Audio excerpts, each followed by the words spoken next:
je note là quelque chose qui est assez typique hein, de ces patients, c'est que ils ne désespèrent pas. Hein, ils sont désespérants pour nous, mais eux n'ont pas perdu l'espoir. Et ils nous accordent un pouvoir considérable. Hein. Ils sont à peu près convaincus que nous détenons la clé de leurs problèmes et que nous pouvons certainement faire quelque chose. Et même lorsqu'on a tout essayé, ils ne sont quand même pas désespérés. C'est nous qui sommes désespérés, mais eux pas. Hein. La preuve, c'est qu'ils sont toujours là et qu'ils reviennent tout à fait fidèlement. J'ai choisi 2 cas, et ce sont les 2 seuls qui, dans ma clientèle, correspondent au profil que je vais essayer de décrire. Ben, je les ai choisis. J'ai d'autres déprimés, évidemment, dans ma clientèle, mais ceux-là sont, je ne dirais pas qu'ils sont plus lourds que les autres, mais c'est avec ceux-là que je suis le plus démuni, je dirais, où je ne vois pas très bien ce que je peux faire de plus que de les écouter de manière bon, sans avoir le sentiment de pouvoir vraiment faire quelque chose avec eux. Je veux dire, au plan, évidemment, du travail psychique. Et d'ailleurs, comment est-ce qu'il m'arrive hein, tous les deux, ils me sont envoyés par des collègues, des psychiatres, dont l'un travaille en clinique psychiatrique, l'autre en clinique privée. En fait, ça n'a pas beaucoup d'importance. Ce sont des gens qui sont très compétents, qui ont également une formation psychanalytique, tous les deux, mais qui n'exercent pas la psychanalyse de manière officielle, et qui me les envoient en me téléphonant d'abord, en me disant « Écoute, c'est vraiment pas drôle, mais si tu veux bien me rendre ce service-là, est-ce que je... » Bon, je ne dis jamais non, évidemment, hein, ça ne se fait pas, sauf quand on est complètement débordé. Enfin, je ne l'étais sans doute pas à ce moment-là. Et donc, j'accepte de prendre ces patients. Et ils me disent, donc leurs psychiatres me disent tous les deux, j'ai tout essayé, et tout essayé, ça veut dire que, en tout cas au plan pharmacologique, tous les traitements possibles sur le marché ont déjà été essayés depuis longtemps. Alors, j'ai vu là dans mon texte, j'avais mis que ni l'un ni l'autre n'a de tendance suicidaire avouée. On pourrait croire que ce sont les psychiatres qui ont une tendance suicidaire, puisque dans le texte, ça vient tout de suite après, bah, évidemment, ce sont les patients.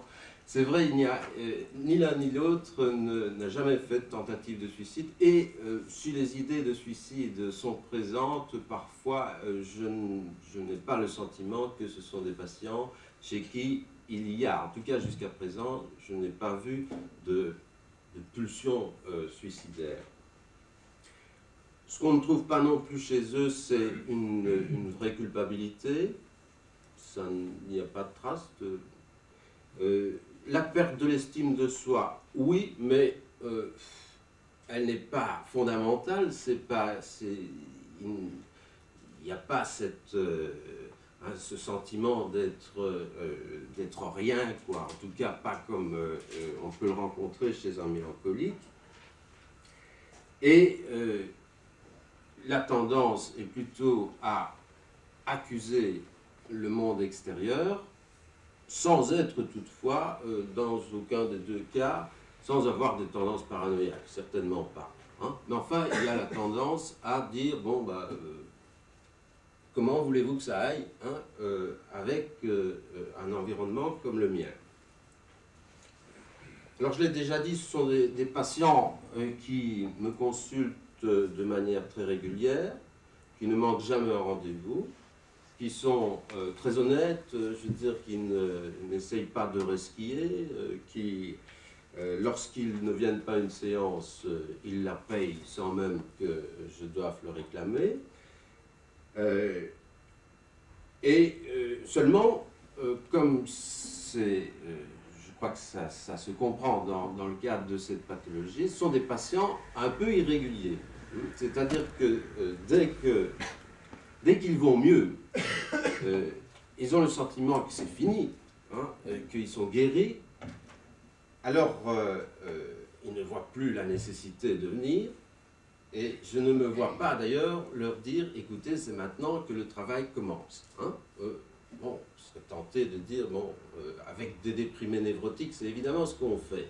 Hein. Là, on leur dit, bon, maintenant que ça va bien, ben, on va enfin pouvoir travailler.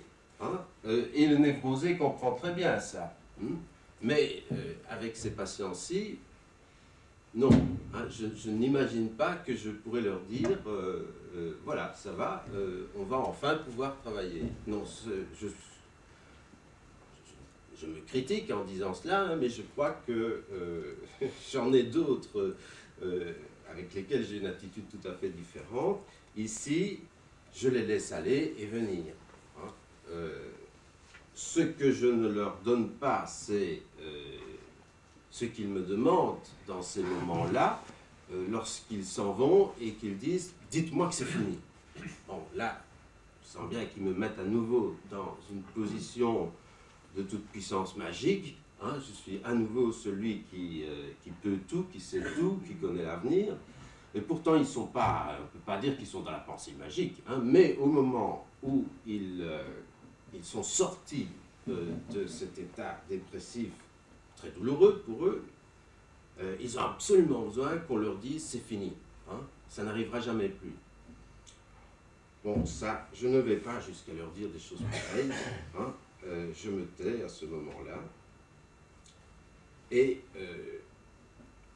bon, venons-en maintenant à ce type de pathologie, hein, si on doit la caractériser, là j'anticipe un peu sur mes conclusions, mais c'est déjà quelque chose qu'on constate immédiatement, hein, dans, bon, je dirais à la première consultation, dans ce que le patient dit, on saisit immédiatement ce qui ne va pas, hein, ce qui ne va pas, et on peut l'appeler de différents, utiliser de différents termes, mais ils ne sont pas dans le coup, hein, ils sont déphasés, comme je dis, ou bien ils ne sont pas dans le rythme, et c'est effectivement, pour autant qu'on y pense, mais en tant que disciple de Scott, évidemment, je ne peux pas m'empêcher d'y penser, hein, Scott a tellement insisté sur ce symptôme central dans la dépression essentielle, qui est la perte du rythme, hein, la dysrythmie. Alors quand on y pense, quand on a ça en tête, c'est immédiatement apparent qu'on est en face de gens qui sont déphasés, ils sont plus du tout dans aucun rythme d'ailleurs. Alors ça se manifeste cliniquement par des symptômes classiques, enfin classiquement rencontrés dans la dépression, c'est-à-dire la fatigue, ou bien une sensation d'euphorie anormale, mais qui ne dure jamais très longtemps, l'insomnie, pratiquement toujours, et cette insomnie toujours associée à une inversion du rythme veille-sommeil. Hein, ça, c'est bien connu, que le déprimé ne sait pas se lever, est anxieux et écrasé au début de la journée, et il ne sait pas non plus aller dormir parce que à ce moment-là, il se sent mieux, dit-il souvent, mais c'est même pas parce qu'il se sent mieux. En fait, il faudrait couper quelque chose et passer à autre chose, et cela, non. Hein, je veux dire, il n'y a rien qui... Il n'y a pas... Parce que le rythme, c'est pouvoir passer bon, d'un mode de fonctionnement à un autre, et ça, manifestement, c'est quelque chose qu'ils ont presque complètement perdu.